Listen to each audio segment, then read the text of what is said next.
We would come back to the base and we started hearing this rumor about a unit that killed what they started calling this really tall person. At first I didn't think anything of it, and then come to find out that the person that they killed actually was 3 times the size of a man, had extra digits on their hand and digits on their feet, and had red hair, and a special unit had come in and wanted this target. When I arrived at the venue where I was speaking, I phoned Richard and I told him we had yet another witness to the giant story. The initial story that was told to us was related verbatim by this man as fact. We then interviewed both of these men for our film, Watchers 10 DNA.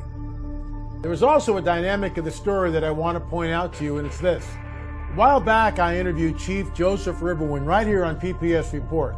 The chief and I spoke about what I have come to call the Nephilim lance. This artifact was discovered in the backwoods of Michigan by an outdoorsman named Bob Shelley. Bob gave the original lance to the chief, and I'm holding a reproduction of it, a 1-to-1 reproduction of it, here as I speak. This weighs about 8.5 pounds. It's very heavy, and when you take this and lash it to a pole, it would be very difficult for a 6-foot man to wield. And yet, this is exactly what the shooter saw the giant wielding in Afghanistan. The reason I bring this up is because when I showed this lance to the shooter, he commented that this artifact was similar to what the giant of Kandahar was wielding. There is another dynamic I want to discuss before we run the clip from Watchers 10 DNA, which, by the way, has become viral. The fact that this giant had 6 fingers and 6 toes, as well as flaming red hair. There was also a stench that was as powerful as a skunk, but according to the shooter, smelled more like a pile of rotting corpses. Here's the clip, and you can decide for yourself if giants are alive and well and living in the present day.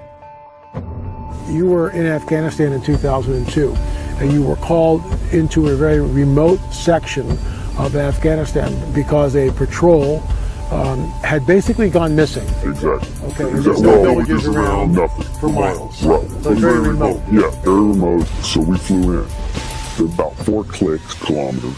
We're hiking to the same area where they were supposed to make one of their checkpoints, one of their rally points. And before we'd left, there was all kinds of what happened with the ambush, but that was even odd because at the point of ambush, you would call for maybe close air support, something, okay? There was no calls made, just off the grid. So we're coming down a mountainside, and it was a nice path, a goat path. As we bent around this corner, you could see this opening of the cave. There's a cave as we're coming around. And then I see there's a lot of rocks, which is another oddity, and then bone matter. I'm not close enough to identify what kind of bones, but I did see something I knew was a piece of our communications equipment. So instantly, we're thinking ambush, maybe animal, could be anything. And there was enough room in front of this cave, but it had a sheer drop-off. But there was enough room that we actually got into a decent dispersal in case of ambush. You see something coming out of the cave, and it's moving with a speed and agility that catches you off guard. Everybody. And he comes out. It was a man at least 12 to 15 feet in height. This is a monster. Red beard, then his hair was longish past the shoulder, a scarlet red, and Dan runs at him and starts shooting, which broke all of us into the reality. Because it was so real. Now your training is kicking in. Oh yeah, okay. Muscle memory, complete muscle memory. While Dan is moving at him, another bro of mine's laying down fire, and I start firing. He skewers Dan. He's now got him on this pike. It went through him. And he's still got him, and he's coming after more. We all just clicked in. I don't know what it was, but I remember we're all like, shoot him in the face, shoot him in the face. This is sounding longer than it took. We're talking 30 seconds. And he's taking multiple hits and is still moving. He talked about this giant being 1,100 pounds, anywhere from 10 to 15 feet long, and it was killed. It was apparently shot somewhere in a cave in Afghanistan, but before it was shot, it lunged at several of our troops, our soldiers. It may have even gorged somebody. It was just a bizarre story, and it just sounds like the Nephilim from the Bible, doesn't it? That's why we're so fascinated by this. First off, can you imagine actually seeing something like this? A giant this big who's 12 feet to 15 feet tall? Take a good look at your ceiling. It's probably about 8 feet from the floor. Add another 4 feet on top of that to get 12 feet. Add 7 feet and you get a 15-footer. And as you go up, you've got to go out. That's how big this thing was.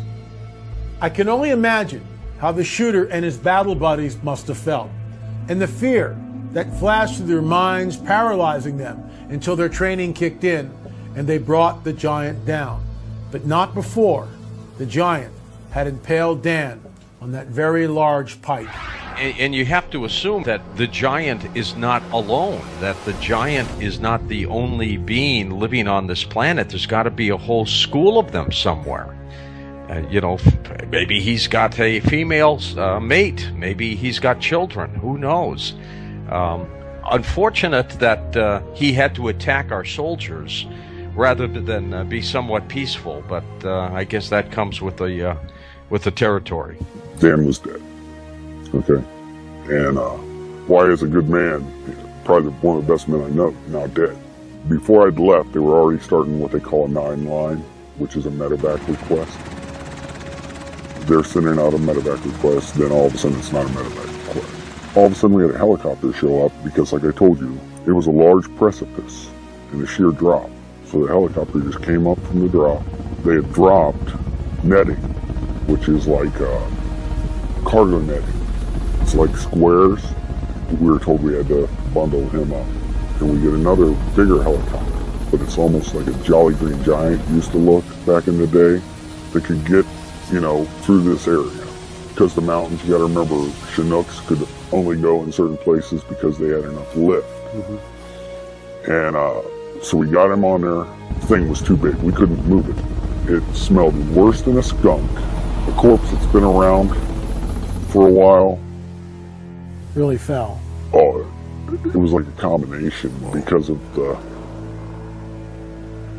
how do you put that, the persistence of a skunk smell. But once the helicopter came in, dropped its little hook, and off he goes. The communication was sent out that we had a very large possible human creature. There you are in the hills of Afghanistan. How many troop members are you with? We had 6 on my crew. When we say hills of Afghanistan, for us, we did not fly into the wilderness. We actually flew into a base. I guess this thing was transloaded out of the mountains by a CH-47. What I could see that it did have the 6 fingers. I remember taking my foot up and placing it up next to its foot, and it was extremely large. We estimated at about 12 feet, give or take. What I can tell you is the weight of the thing. Basically, it was approximately 1,500 pounds when it was getting on the aircraft. Now, if you take away the pallet weight and all the rigging that we had to hold this thing down, we figured it was around 1,100 pounds. Of course we're upset. That's a given, okay? We lost a very good guy. But add to that, you're discussing something that even in our after-action report, they're saying rewrite it. And we had to rewrite it the way they wanted it. How many fingers? 6. Oh, 6. Six fingers toes. and 6 toes. And the nails were weird because if you see somebody that ever has, I don't know what it's called, but it's like a fungus on the nails, how they get pointy and they're like gnarly. That's what they look like. As we showed you in the clip, the radio operator checked in and gave the report, and the unit was told to stand by as Central Command was about to dispatch 2 helicopters to them. They were told that the giant would be loaded on one of the choppers and then they would follow in the other chopper for debriefing. The shooter told us that when the chopper landed, They loaded a giant into a very large cargo net. The first chopper towing a giant left, and then they boarded the second helicopter and followed. When they returned to their base in the Kandahar province in Afghanistan, they were debriefed and told to keep all of this under wraps. They were forced to sign a non-disclosure agreement, which essentially would prohibit them from talking about this to anyone. It is with great reluctance on the shooter's part that he has come forward. He believes that people have the right to know what is going on this planet, that the supernatural is real, and that the startling and unsettling fact that a remnant of a legendary Nephilim are still on the earth may be true. While the shooter's story is certainly fantastic, it does corroborate Stephen Quayle's account that he published years before. And people have a right to know about this stuff. I mean, if there are 15-footers or 18-footers roaming the planet and our military has brought them down, I mean, we have a right as American citizens. I mean, this isn't classified military stuff. This is something that we need to know, and it points back to the biblical prophetic narrative. What are your thoughts on that? I think here's my personal opinion. My personal opinion is if it points that the Bible is accurate, they don't want it. If it goes against Darwinian evolution, it's not to be spoken of. So you're out in the boonies running around looking for high-value targets? Correct. Okay. And we're doing those operations, and as we're getting into firefights, we're getting into different scrimmages, you want to put it that way, we would come back to the base and we started hearing this rumor about a unit that killed this, what they started calling this really tall person. At first I didn't think anything of it, and then come to find out that the person that they killed actually was 3 times the size of a man, had extra digits on their hand and digits on their feet, and had red hair, and a special unit had come in and wanted this target. Well, we'd heard that they had killed this thing inside a cave, or the mouth of a cave, and it was common knowledge among the military to hear this. Now, when you say common knowledge, what do you mean? I mean, how does that work? Years later, to come to find out, when I had returned from Afghanistan and had met other military members that had not been there in the operations with me, if you would bring up the giant of Kandahar, they knew about it. When you first hear it, you're thinking like, this has got to be a joke, this has got to be a hoax. But then after things go down a certain way and you keep hearing it, you start to realize it's not a joke. They kept telling us to keep our weapons high, which means normally it's 2 to the chest, 1 to the head, but they kept telling us to put it towards a man's head and put it higher. So we would question, why do they want us to shoot higher than a man's head? That's bizarre. It is. Our contact said 2002 is when they shot this 15-footer or taller, and you're now in this, in the service around 2005. This word has gotten out, and what I find interesting here too is that if you're going to create a hoax, I get that, but you got details: 6 fingers, red hair, double rows of teeth, 6 digits on the toes, and of course that brings it right back into what we hear about in the biblical prophetic narrative, specifically the Nephilim. Your thoughts? I agree. I would tell you that when I was doing my time in the service, and the stuff I saw, some of it I couldn't explain, like lights in the sky during firefights, like orbs, or lights that would be the size of a softball that looked that size looking up in the sky but making weird noises. And even going to Iraq myself and being near Haditha Dam and seeing the prisoners underneath the dam, and the prisoners would scream and there'd be this awful feeling underneath the dam, and then later finding out in the Bible that an angel's locked underneath there, where it talks about. And this Haditha Dam is the Euphrates. Is Euphrates, and there's correct. an angel supposedly locked underneath the Euphrates, correct, which is released in the book of Revelation. Correct.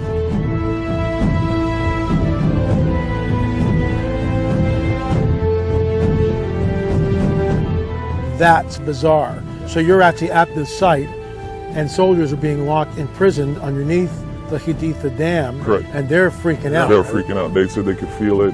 In fact, the people who would guard them they would draw straws to see who would actually take them. No one wanted to go down. Nobody wants to go down. Going back to Afghanistan, we would hear these things. We would hear the locals talk about rumors of these giants. What would the locals say? How would they talk about it? They say that they lived in the caves and they would eat people. And they were cannibals. They were cannibals. And we, at the time, chalked it up to our United States as Bigfoot. So why this is all hearsay? We don't have photographs. But we do have two witnesses. There's no corroboration between the two, and Steve Quayle's witness makes three people, all who have come on the record, stating that the giant of Kandahar was in fact real. The second witness had no hint of the interview that we did with the shooter, and so he had no dog in the hunt, as it were, in regard to vetting the story. There's another point to the story that I find really interesting, and this has to do with the second witness. While this man was in training, they were taught how to fight in a cave. Part of their training was cave fighting. They were informed that the Afghan soldiers holed up in caves, and that once they were deployed, they might find themselves fighting in caves. You may remember the events of 9/11. We were given graphic illustrations of Osama bin Laden's cave complex. It was on the cover of Time magazine. What was interesting about this part of the story was this particular soldier who came on the record informed us that during the training, the men were told to aim high. In other words, soldiers are taught to aim for the chest and then shoot for the head with the second shot. In other words, soldiers are taught to aim for the chest with the first two shots and then a kill shot to the head, which would be standard military procedure in a firefight. There was something else. Why would the training change the basic military precept by instructing the men to aim high? We found that incredibly interesting. The second soldier told us that he didn't understand this at the time, but later, once deployed to the Kandahar province in Afghanistan and hearing about the giant, he put two and two together and figured out that the training was because the military may have believed there was more than one of these guys running around.